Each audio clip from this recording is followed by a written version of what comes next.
Welcome to Every Night is Game Night, your home for heavy strategy, awesome theme, and everything in between.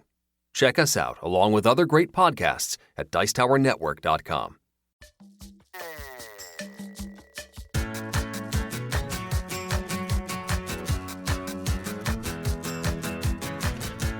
Every Night is Game Night, episode 173, Best in Class and Top 10 for Deck Builders.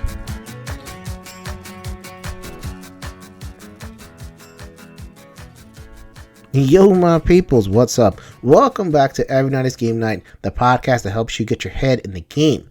I'm your host, Jason. Thank you so much for joining me. This episode is going to be a little bit different than the ones that preceded it.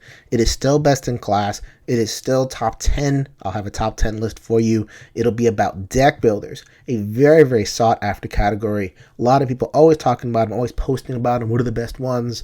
People loving them some deck builders. However, this episode was a little bit unique. Like before, I put out the call on Twitter and asked, hey, who wants to be on the show to talk about deck builders? And as opposed to one person, it was a lot of people and a lot of them said, I don't think I can make a top 10 list, but I can certainly tell you about my favorites. So you know what I did? Whoever responded to my post over on Twitter, thank you so much. A lot of first time people, so I'm really excited about that. They all submitted clips with their top deck builder, and I've compiled that list into a top 10 list that I'm going to share with you. A lot of the familiar favorites, a lot of the games that you know, and some surprises here and there. So hopefully you guys will have a lot of fun with those deck builders. And like we've been doing before, like we've done with this series, I'm going to do a couple of other things besides the top 10 list. First, what is awesome about that particular genre? This time it is deck builders. And also give a little bit of special focus to the quote-unquote best in class. So following up on the top 200 over on BGG, which you can still look at, Kevin's People's Choice list is still over there. People are still commenting, it's still going strong. We're going to talk about the top deck building game over there. If you guys want to spoil yourselves, go ahead and check out that list, or if you already know it, go ahead and stay tuned to the rest of the episode and we'll get right into that. But first, we're going to get to Liz in Liz the Trust segment. Kickstarter has completely opened the floodgates with the new year. There are so many projects coming out, big projects, little projects, solo projects, party games. I can't believe all the stuff that we're getting at the beginning of 2020. We have a little one for you right now. So Liz, go ahead and tell us all about it. Hey gamers, this is Liz Davidson from Beyond Solitaire, and I'm here to encourage your Every Night is Game Night acquisition disorder.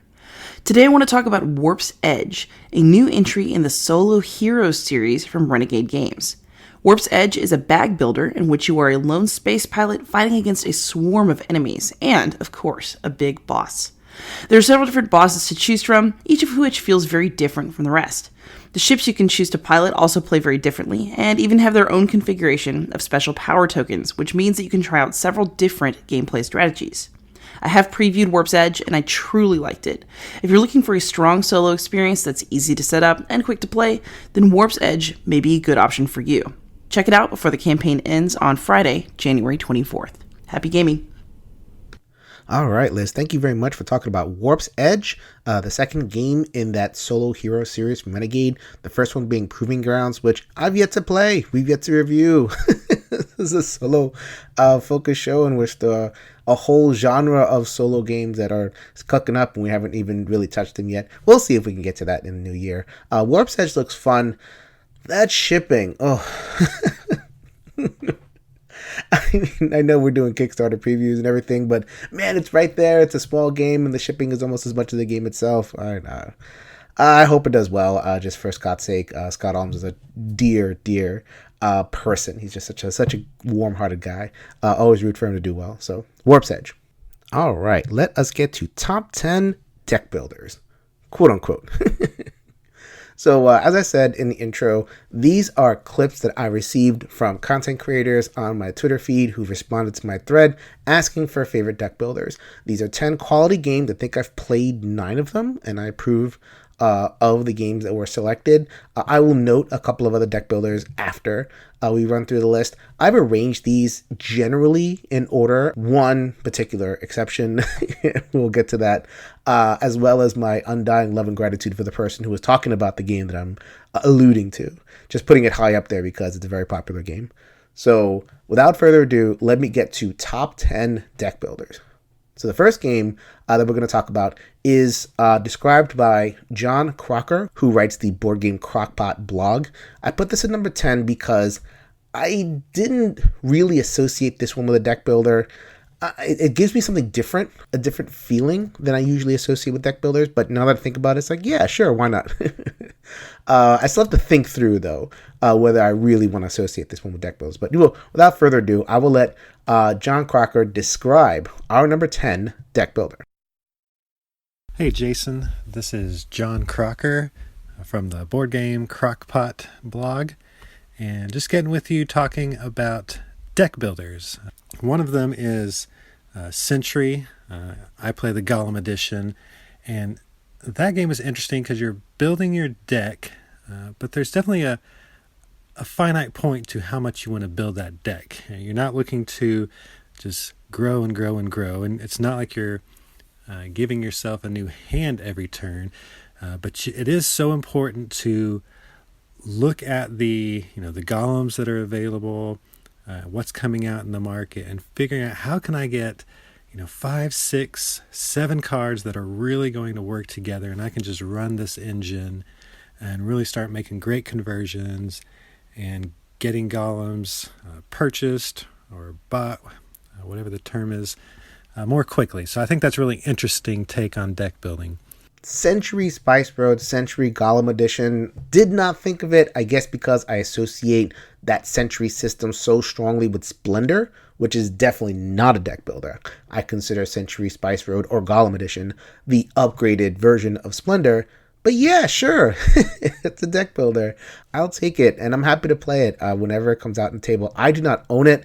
I have not taken a crack at either the regular base version, or there's many custom solo versions of Century at this point that people have taken a crack at. It's such an abstract game and such an easy game to learn that I'm sure there's tons of them out there.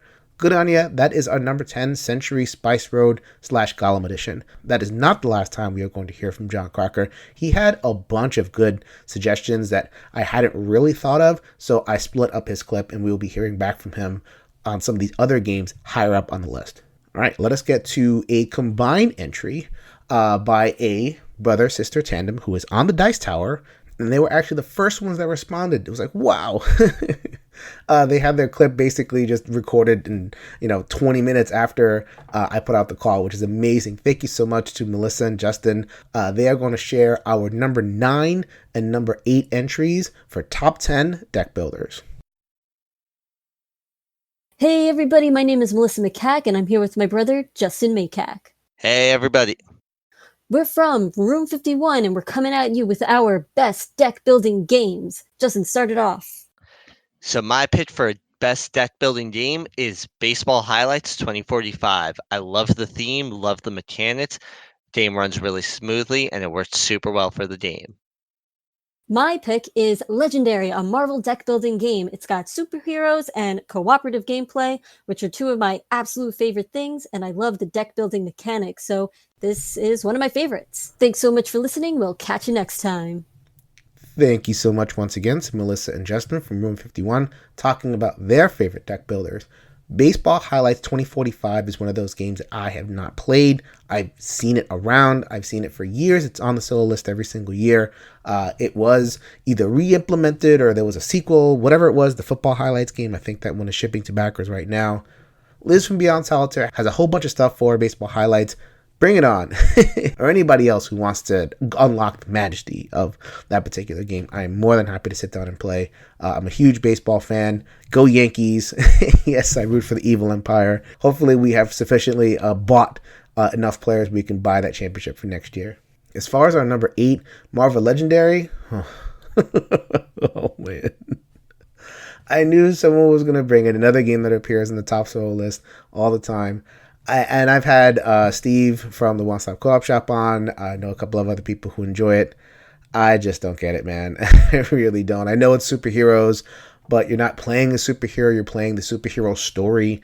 You're not really attached to what's going on. You can get murdered. I know later editions have kind of like tiered decks.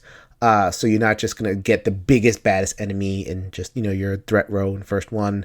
But I don't know, man. I've talked a lot of nonsense on this show about Marvel Legendary. I have not played it since I've vented my spleen about it, so I'm just gonna have to take Melissa's word on that one. And people enjoy it. So that is our number 8 Marvel Legendary. I will throw the encounter system in here. We did not get a separate clip for the encounter system. I prefer Legendary Alien, but I think a lot of people feel the same way.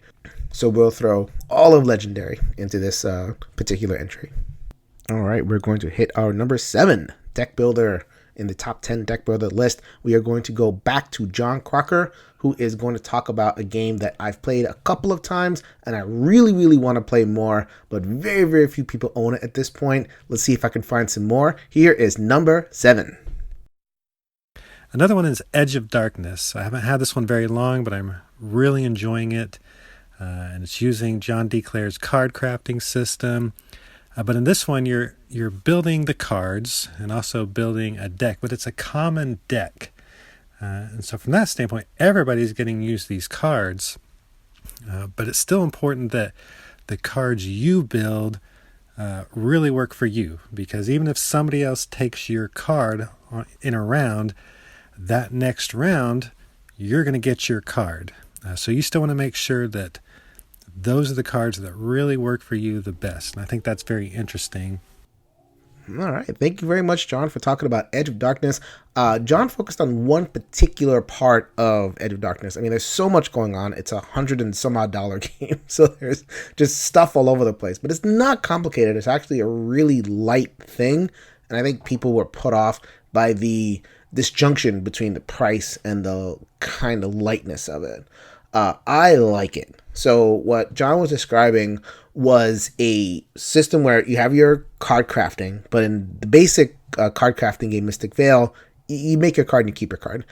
In this game, you make it and it goes into a central tableau that kind of rotates, and other people can use that card. So if you improve a card, that other person can say, ooh, there's a lot of attack on that card. There's a lot of money on that card. I'm just going to take that. It gets cycled through. You can reappear. It's interesting, because the cards just flow from, one person to another into the central tableau and everything. That's just one part of it. There is attacking. There's different zones. There's influence. There's a lot going on.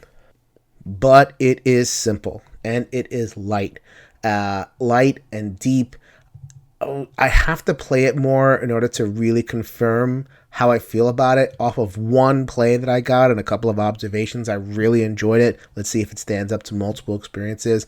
But Edge of Darkness, man, someone go ahead and buy it so I do not have to lay out the $120. I don't have that right now. Maybe when things settle down, I get into the new year, I resist some Kickstarter to build up some money, and maybe I'll take the plunge and explore Edge of Darkness a little bit more. All right, let's move on to our next entry, next in the top 10 deck builders. This one, I was actually supposed to get a clip from somebody and didn't quite happen. Life happens. That's perfectly okay. Necessity is the mother of invention. What I ended up doing was thinking back. We've talked about this game before on our show. Way back. I'm going back to 2016, so almost 4 years ago. I'm going to unearth a clip of Anthony talking about our number 6 deck builder in the top 10. All right. So my first game on the list is Paperback from Tim Fowers. Like it a lot, actually. It's probably one of my favorite deck builders. I love word games in general, and it's the kind of word game that is not brutally punishing to people who aren't as confident in their vocabulary. So I can get other people to play it, unlike Scrabble or some of those other games that I also like. All right, we are back. I will give a cookie.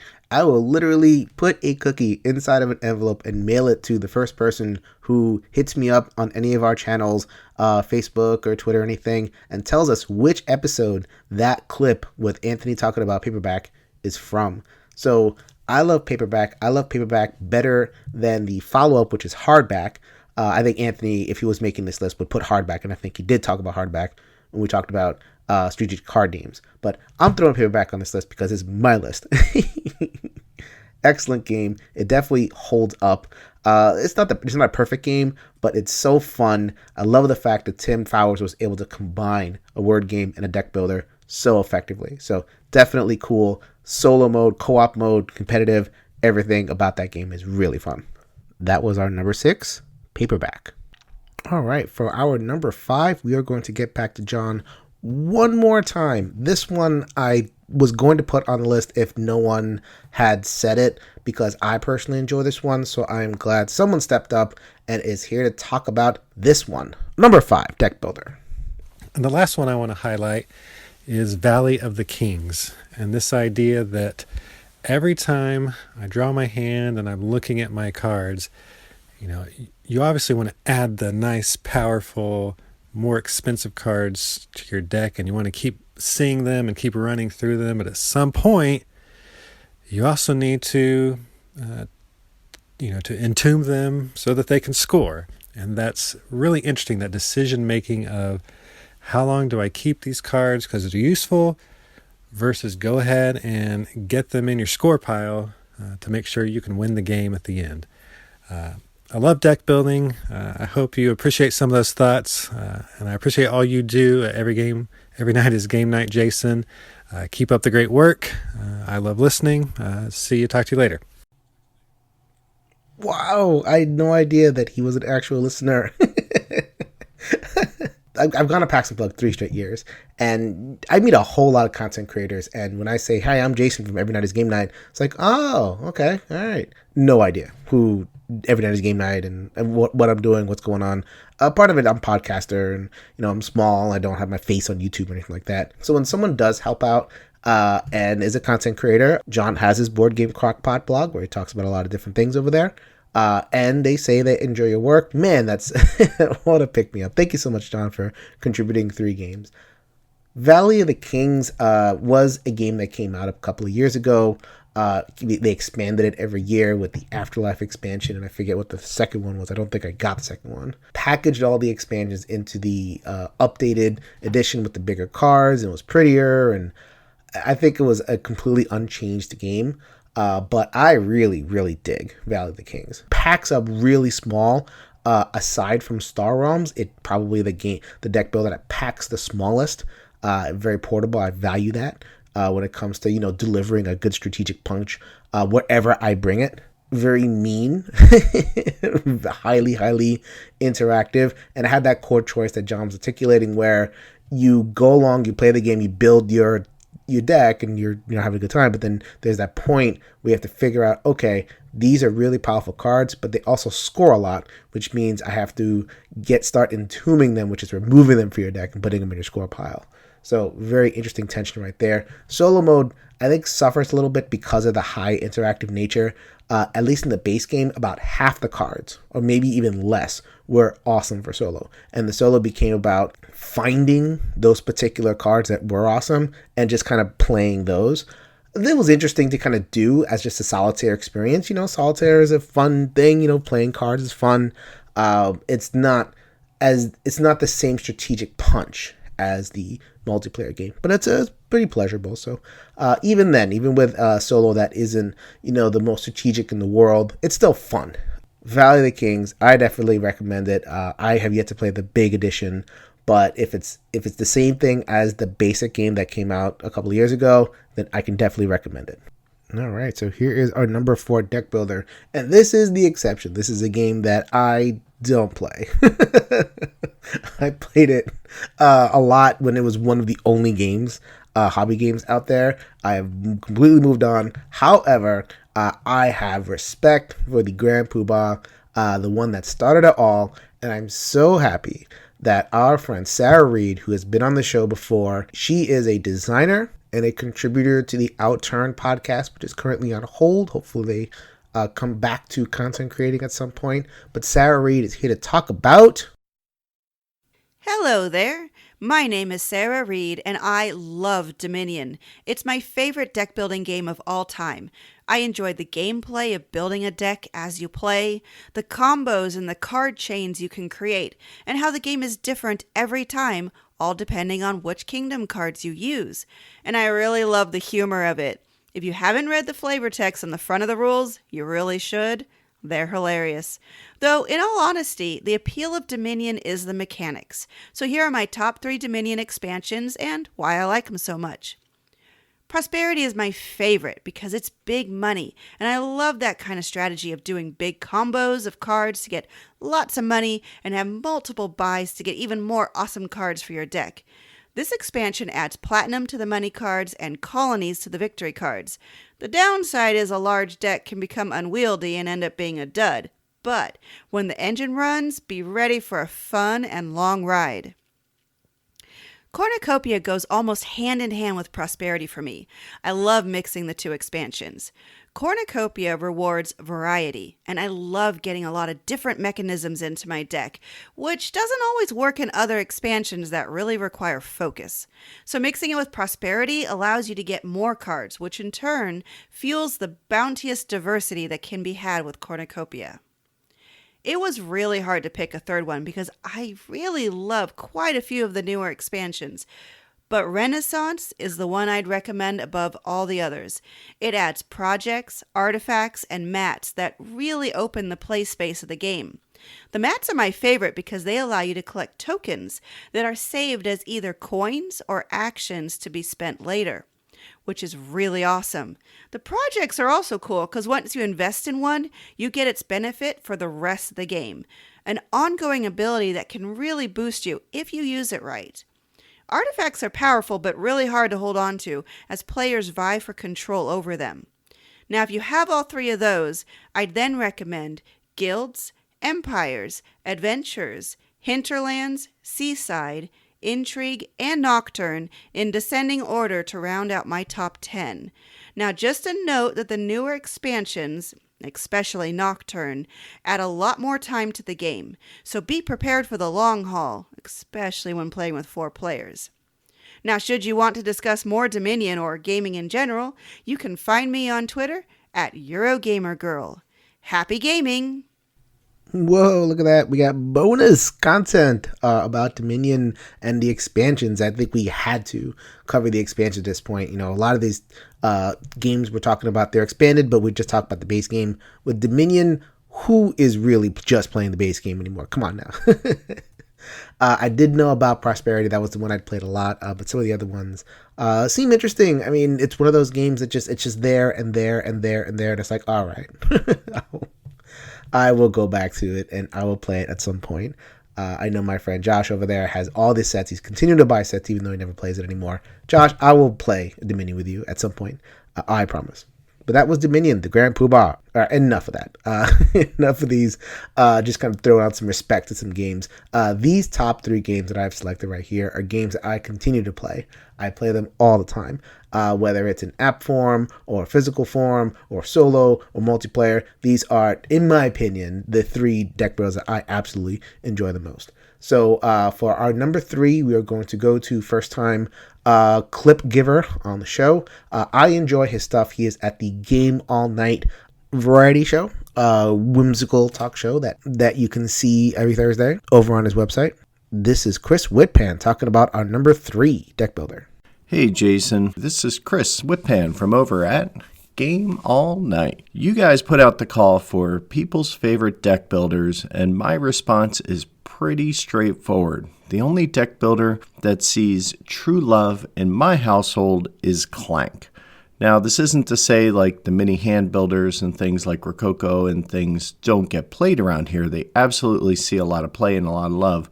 But the true start with 10 cards and just build, buy deck builders, Clank just continues to see play. And actually to the point, my wife and I just picked up the Clank Legacy, and it is everything we had wished it would be, and so much fun. I love the individual elements. I like the fact that you have both fighting and purchasing. And push your luck. Push your luck is always going to be one of my favorite mechanics. Unlike, say, something like Dominion, where it's not push your luck, it's when do you tip to buying the point cards. Clank Legacy is when do you tip and think that you can make the run and get out ahead of everybody and catch them napping. And I just love that because you know what? Sometimes it just doesn't work. There are some great stories around it, and, you know, there are 3 main boxes. You can go with the space, you can go with the regular. 4 expansions for the base. There's 2 expansions for the space version. So it's just a wide variety of maps, make it very, very fun, and a wide, huge array of cards. So Clank is always going to be my number 1 through 9 deck building games. Thanks for having me on, guys.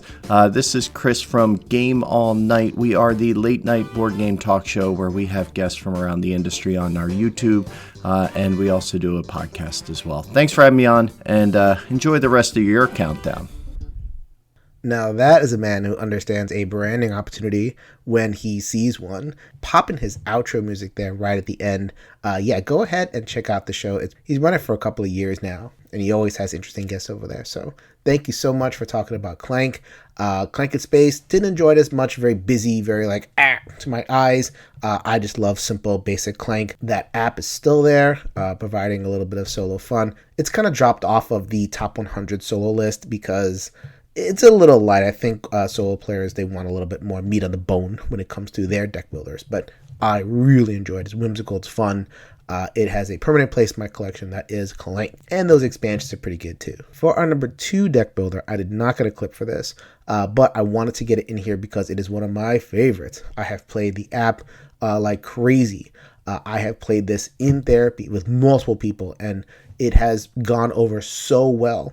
I've even written a blog somewhere out in the interwebs about how I've used this game as a way to kind of break down barriers and have, help people have fun when it comes to the therapy situation, just kind of like turn your brain off, have a good time.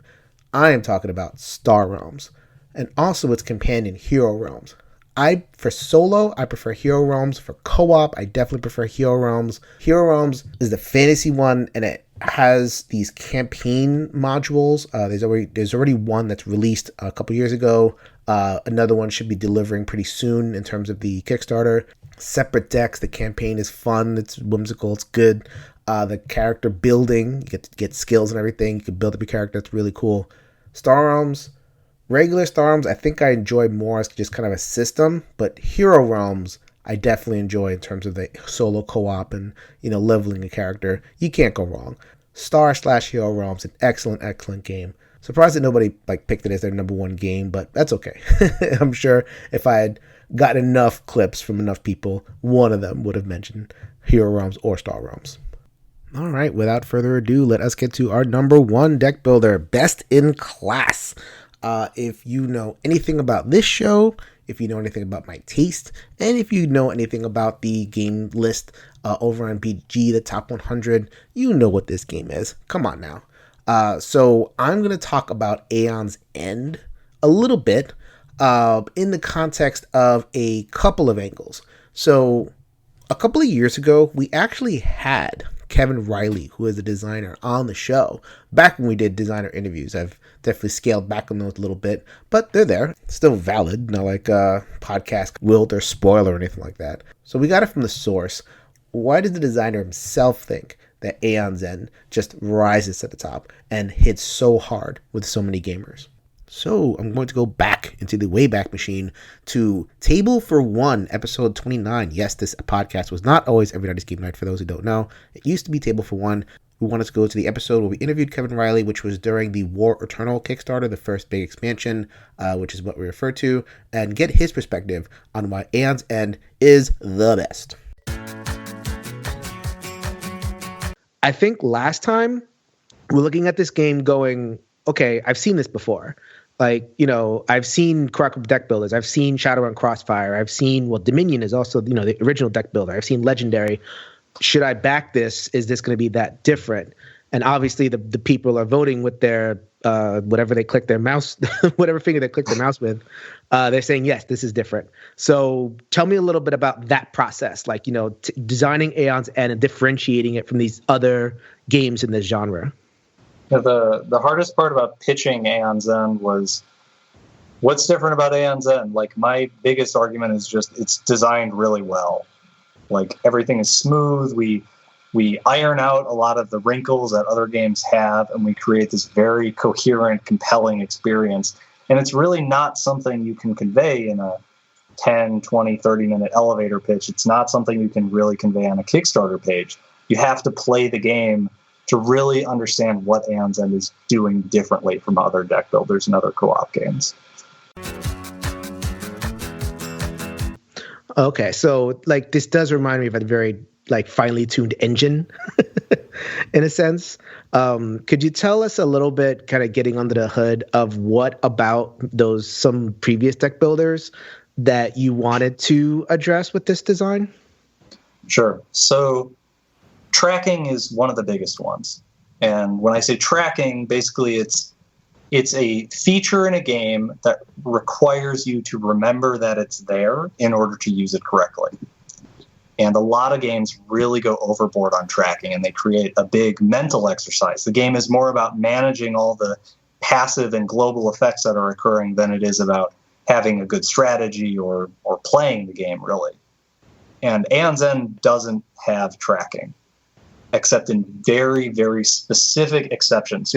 We make sure that anytime we make a decision that makes the game less accessible, we do it for a really good reason. Aeon's End has a pretty long setup time, has a pretty long teardown time, but those things really contribute. They're a part of what allows us to make the game so rich and so complicated and so interesting. Not complicated, so deep, I guess. And so the few places where we have tracking mechanics, we've tested those mechanics multiple times, and we decided, yes, this is worth breaking this design philosophy because this mechanism is so incredibly cool that it needs to be there. And some games just kind of go crazy. There are, 6-10 cards out in play, and half of them do something whenever you do blah, half of them do something whenever you do this other blah, and it's very hard to actually figure out or even play the game correctly. And Aeon's End we just don't do that. We don't have tracking. So I'm thinking of this game is often called in the forums as Sentinels of the Multiverse 2.0 because it's different because it is a deck builder. Sentinels is not, but you have heroes, you have a villain, and you're going back and forth and doing your thing. So Sentinels, it's a great game, but it has that. It has, 4 or 5 things going on. There's damage reduction 1 here. There's, every time this happens, that happens there. Is that kind of thing what you're talking about? Yeah, that's exactly what I'm talking about. A couple of things. First of all, check out that sound quality. Ooh. Whoa, I hope that the sound quality is a little bit better now, at least on my end. We still do Skype calls, so not everything sounds amazing, and I've heard some things about volume, but hopefully it's gotten a little bit better than that. Oh my goodness. Thank you so much if you've been listening back then and you're still listening now. Second of all, a little bit of, I kind of set that up, that little shade towards Sentinels of the Multiverse. Sentinels of the Multiverse is one of my favorites. I mean, I do not want to say anything bad about the game, but yes, there's a lot of tracking in the game, and I think that it's part of the secret sauce of why Aeon's End is so good. It is smooth, and a lot of people don't think that way. I think people talk about the variable turn order, that you can kind of get shut out because of the way that the variable turn comes out. You might not go for a while. And there's a couple other things that are problems with Aeon's End, but in terms of like the actual mechanical on the table experience, it really is just, all the cards make sense. I don't get that corner case thing that I get in some other deck builders where one person could just their deck comes together and runs away with whatever they're doing. I just feel like Aeon's End games are always tight, always fun. The engine is always fun. I really, really love Aeon's End. I can't wait for the app to come out so I can just play it over and over again.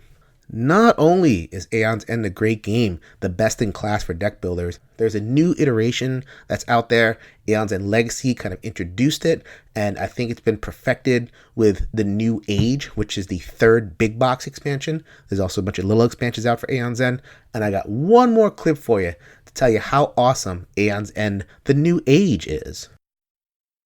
This is Steve from the One Stop Co-op Shop. Aeon's End is an excellent game, which I enjoy, but I always wondered if it differentiated itself enough from other deck builders. New Age is the product that really set the system apart for me. The ability to play your own short campaign called Expedition Mode is the only way I will play Aeon's End given the chance. This adds another layer of strategy and exploration to the game, as you slowly level up your mages and the marketplace, trying to take down ever more difficult enemies. In fact, the night before I recorded this audio, my wife and I played New Age 4 times back to back with the Expedition Mode system. It's a fantastic game, and the new mages and bosses I find more interesting too. I highly recommend New Age, and this was a surprise hit for me last year. Oh, come on, Steve from the One Stop Co-op. It wasn't that much of a surprise.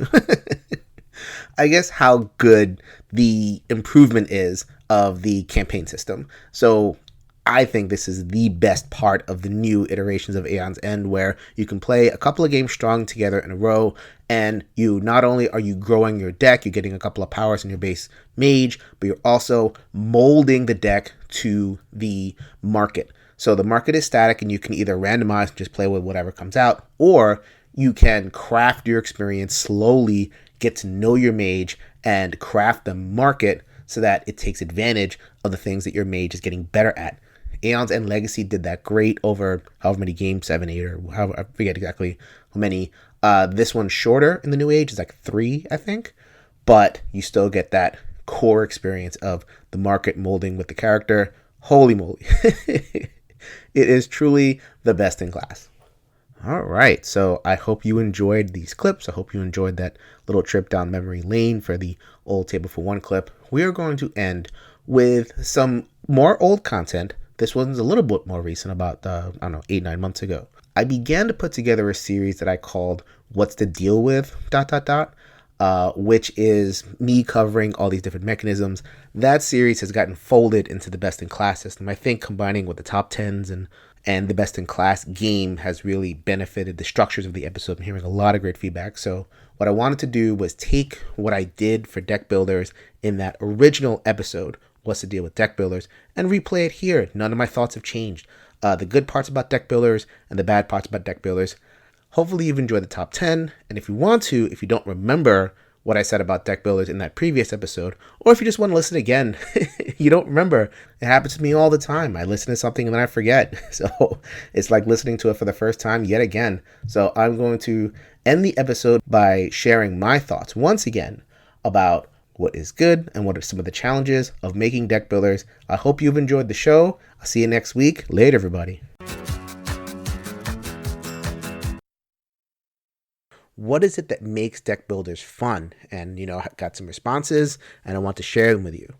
So the first thing, I think this is kind of the primal thing, only because Dominion is the first deck builder, and this is what Dominion does better than anything else. It's the engine building.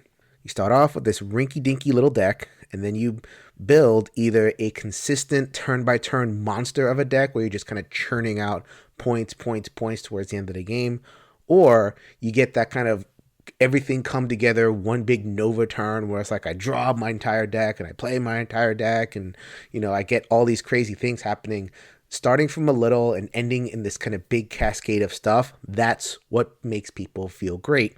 You feel amazing, you feel powerful, you feel clever.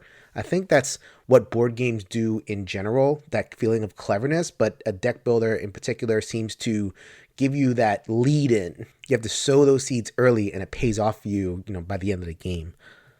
A lot of games do that. A lot of games are engine builders. What makes deck builders unique?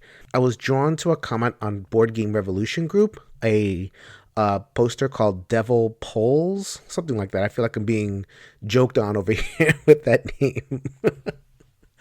But Devil says, thinks deck builders do it better than everything else. They are the pinnacle of engine building. I can think of no game with as strong and visible connection of building your engine and then seeing it flourish. And I thought about that. It's like, yeah, it's probably the most visible and at the same time personal. I'll get to that a little bit more in a second, but you could see it.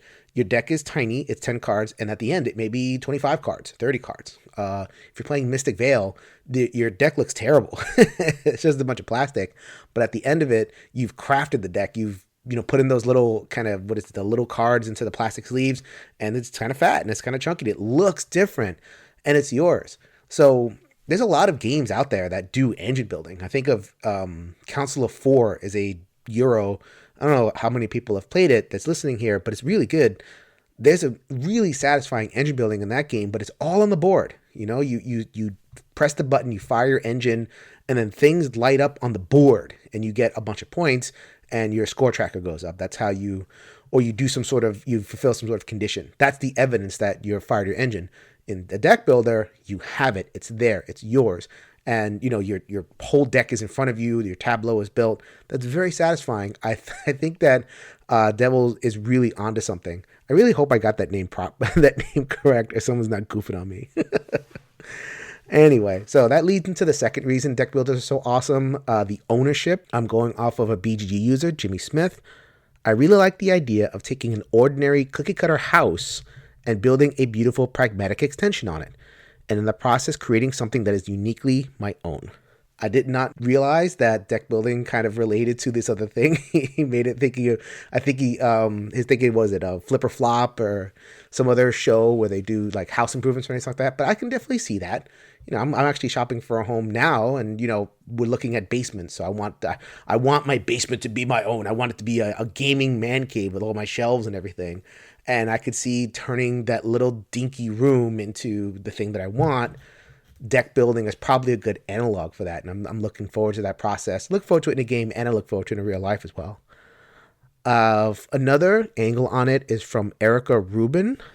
She says, I like being able to choose what I add on my deck based on what my strategy is for that particular play, especially if it's a card where there's only one or a couple of them in the deck means I might be the only one to have that ability, etc. That basement that I'm referring to, that'll be my basement.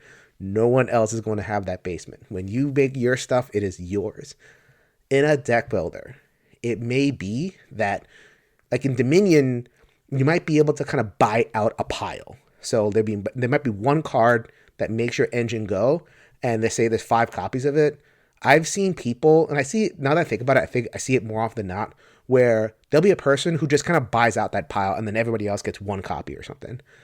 Your deck isn't going to function like anybody else's deck. And if it's a river, that's definitely true. So if it's a river, I remember hearing a podcast about Star Realms, and there are certain cards that'll float in. I think the person was talking about the Arc, where it's a really powerful card, and if you buy it, now your deck works that way, and no one else is going to have the deck work that way. That's a really powerful feeling. Another angle on it, this is number 3. This is from Rococo Zephyr. This one made me think. I think what we talked about before, the ownership and the engine building, I'd thought of that. This one, I hadn't really thought of at all. Rococo says, I just like buying things. Playing a deck building game is like buying things for 45 minutes. Whether you win or lose, you still get the constant rush of being a consumer. Yeah, and then it's funny, so this was in BGG. When that post happened, a lot of people were kind of quoting that post and saying, oh yeah, by the way, +1, I hadn't thought of that before. Yes, I don't know of any other game that does buying so well. It's almost like, this is a completely different subject, but hey, this is my time. I can go off on riffs. Monopoly. People talk a lot of crap about Monopoly. Yes, it's a bad game, but I don't know of any other game that gives people the feeling of having a whole lot of money in your hand and just going, wah.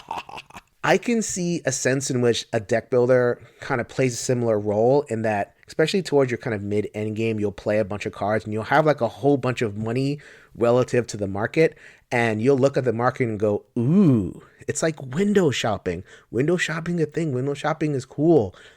As a therapist, I talk with a lot of people who engage in what they call retail therapy. And it's one of those things where, you're just shopping or whatever, but people feel really good when they just go on Amazon and they can buy something, or they could, walk down a mall or walk, down a main street and just kind of browse and buy stuff. It makes them feel good. It makes them feel powerful. It's fun. It's a rush. So I can see a deck builder really totally paying off on that, especially one, I guess, with static markets. If you have a static market, even a game like Machikoro, which is not a deck builder, but it's a tableau builder, kind of does a similar function, you have that effect where you're looking at the market, and it's just kind of your playland. I could see it playing out a little bit differently when it's a rotating market, but hey, purchasing is purchasing, and people have a lot of fun with that. Okay, so let's get back to some things that are a little bit more kind of what I was expecting. And this is our friend, Zach Chillman, who is a regular listener of Every Night is Game Night. He's on the Facebook group. He pointed out the mix of strategy and tactics, long-term planning versus turn-by-turn actions. Zach says, I enjoy the engine building, but what I really love is the combination of economic efficiency and the randomness of the draw. the randomness of the situation, and how well you prepared for those moments. Strategy and tactics, the actual implementation of turn-by-turn stuff, and the strategy that allowed you to prepare for what comes out.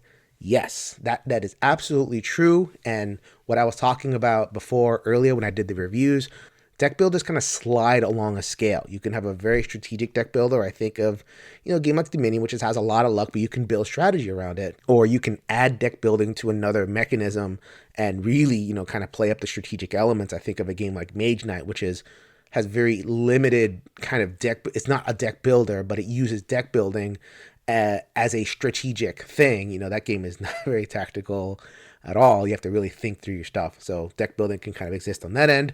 And on the other hand, you have Dale Emerges, which is like, okay, what's going to happen out of the river now? So that's pretty cool. People, the BGG thread kind of got into a debate between what's better. Our friend Razupov, who's been on the show before, he runs a blog in French, and he's I've gotten to know him a little bit on the forums. He hates rotating markets. He stays away from them. Fixed rewards are rewarding. Rotating is chaotic randomness and sheer luck, and people winning out of nowhere. Hence why a game like Aeon's End is his favorite deck builder. Then you have on the other side Colin Baker, who says a rotating market is a must. If I have a fixed market, I make my strategy at the beginning and then hope it works out in the next hour. With a rotating market, I feel engaged throughout. That's a pretty cool thing when one basic mechanism can deliver satisfying game experience for people who are getting very different things out of games, where Colin would want that engagement, that excitement. Raz is more talking about, making that strategy and thinking things through. I love that deck builder can accommodate those on both sides. All right. I think those are the main things. There's other ones. They're easy to teach. They're easy to expand. Publishers are more than willing to just release content after content. You could probably release multiple expansions per year.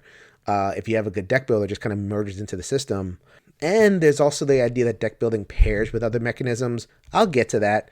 I think that's a positive. I have a couple of people that don't. Clank is actually one of my favorite games, probably top 20 for me. Not everybody feels the same way. Negatives. Okay. I just alluded to the expandability of it. One of the negatives that deck builders run into is when it develops too much content. I go to David John Chase, who is in our Facebook group, the Every Night is Game Night Facebook group. Some deck builders are neat because of the variability in each game, but after a few expansions, the variability blurs together. Having potential for 500,000 unique combinations and infinite replayability is redundant. How much content can you have before it's more than one person can really experience and appreciate? It's like going to a buffet. There is such thing as too much food. There is such thing as being full. And, you want to be able to be excited about a release, but when it's just constant, it's like, oh, there's more. We just mentioned Aeon's End. Aeon's End Legacy was the second big box expansion. And then Aeon's End, the New Age came out. I'm full. I can't keep up with this stuff. I can understand that it's easy to integrate, especially when the system is good. But come on, I can only play so much. I haven't even played my War Eternal stuff. I've mostly played base game, and then I moved into the legacy part. So now I'm getting another expansion. I know I'm picking on Aeon's End because we reviewed it here, but there's a lot of them. Dominion was supposed to be done, and we're still getting expansions for it. Really? Are they really that different? Is it really that necessary? Fans of Dominion are going to say, yeah, of course, bring it on more. But, it just, I don't know, it just feels like a big glut, and I don't know if that's a good thing. So I think I'm definitely on David's wavelength when it comes to this stuff. Another Facebook contributor, I know this guy's a blog, and I encourage you guys to go ahead and take that look. You're going to have to help me up this name, my friend. Stin, something like that, Stijn, Lamers, on the Facebook group. Sometimes you'll buy a suboptimal card to help with a pressing issue, but you might get burned by that decision later.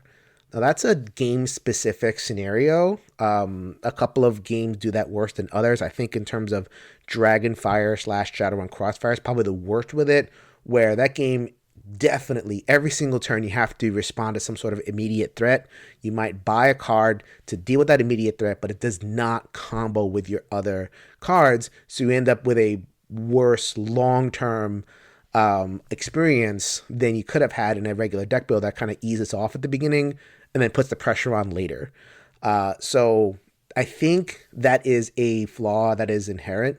Not a flaw, but a danger that is inherent in deck builders. How do you balance that short term and the long term? It's a good thing to point out. Scott O'Brien, we're going back to BGG over here, says that sometimes in deck builders, turns take too long. Scott says, the best thing about deck builders is also literally the worst thing too. My favorite thing in deck builders is to combo off and draw your whole deck and make some amazing splash play. However, my 10-minute turn, then everyone else's 10-minute turn equals a long, dragging game. Yes. I can't tell you how many times people are like, especially, I think Dominion has this problem for me, and this is kind of ultimately why I don't play a lot of Dominion or at all anymore. Because of the action economy, you have to kind of stare at your cards. Well, wait a minute, I can have 3 actions, but I have 3 plus action cards. And wait a minute, I have to try to balance this. And I'm trying to get this other action in there. I'm trying to buy a card and all of this. And it's like, dude, just go. Just go.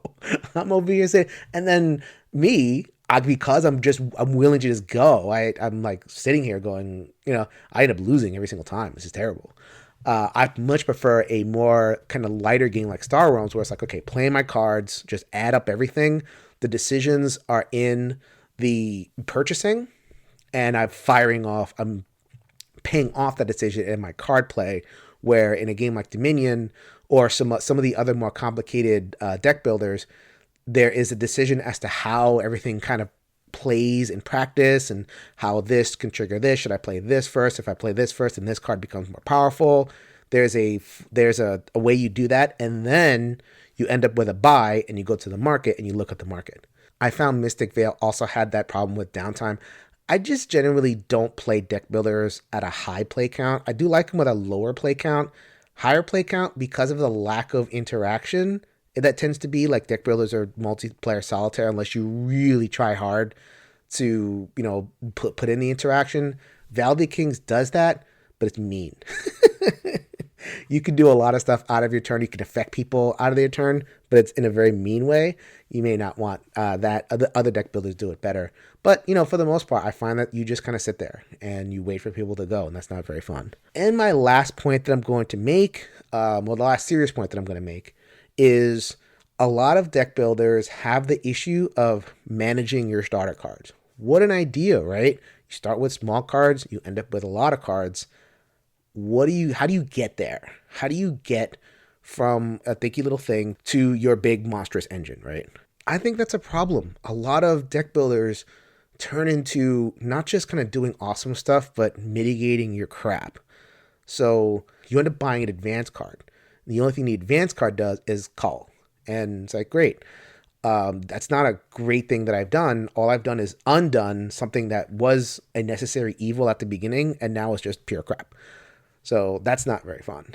Or sometimes you'll have a choice of deck milling. So you'll buy a card with a lot of draw. So like you can draw and draw and draw and then discard. This happened to me in Dire Wild, where I drew a lot of cards and I ended up with a good hand, but every card that I've discarded was a starter card. Like, why couldn't I just get to the good hand? Why did I have to draw? And all I've done is gotten rid of those cards. I want to just get to a point where I don't have to do that. I don't want to have to even think about these things. I don't know that a lot of games do this, but making your starter cards grow. Mystic Vale, that's one of the good things about it, is that you actually do improve your good cards. You do still end up with some dead cards in there, but for the most part, everything's improved. So I kind of like that they're exploring the technology to at least, address that part of it. But for the most part, I don't think that a lot of mainline deck builders have really solved that of so much of your game is mitigating bad things. Why do people hate Agricola? People hate Agricola because it drags you down. You have to spend half your turn on this negative thing, feed your people. You're not making awesome progress. You're mitigating a negative. So I find starter cards to be that. So I really do wish that more games would experiment with, okay, let's take that aspect out and just okay, forget the culling, forget this. Your starter cards are better. or there's some kind of like natural mechanism whereby you can replace cards. Renegade does this. Renegade, the Ricky Royal game, where you have your starter cards, but then you trade cards. You pay this card, you get another card, and now your deck is just awesome and you could just do that. More games, more please. So there's, kind of design issues around there, and sometimes you might not get to the maximum amount of fun. The last thing I should mention, kind of a joke, because one of the people in the Facebook group, who's Luke Hector, who's a good friend of mine at this point, Luke the Hater, talks about when deck building is included into other games. Come on, man. Some games do it great, some games do it terribly. He points out like Great Western Trail is a game that I've never played it, so I can't speak to it. But some games are really good. Like, like I mentioned before, Clank's one of my favorites. Cerebria, which was a favorite from early in the year, I think it integrates deck building. You be quiet, Luke. It totally depends on the game. So there you go. I hope that you have gotten some fun and some information about what's good about deck builders, what's not good about deck builders. You got some suggestions as to deck builds that you can enjoy.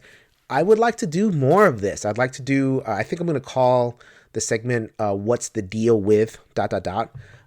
And talk about different mechanisms, talk about maybe different themes. I have kind of a percolating idea to do this with worker placement, because that's another one where people say, I want a worker placement game. If you have any other suggestions for mechanisms that you would like me to do a deeper dive on, or just anything else, please hit us up. I said it before and I'll say it again. ENGN_podcast on the Twitter. Every Night's Game Night Facebook group. Every night is Game Night Geek List over on BGG, as well as direct message to user Pope Sixtus. Please consider giving us a rating on iTunes, 5 stars, or however many stars you think we deserve. We very much appreciate that. It helps us bump up and up so that we can keep this going. I know it's only me. I know it's only me this time, and it gets a little bit difficult every now and again to kind of keep putting on episodes. But we've been really consistent weekly. I want to try to keep dedicated to that. And if you guys can help us out in any way, those ratings and the comments and all that kind of stuff really helps that out. All right, that is the episode. I will see you guys next week. Until next week, go ahead and grab a solo game off of that shelf, and let's make every night a game night.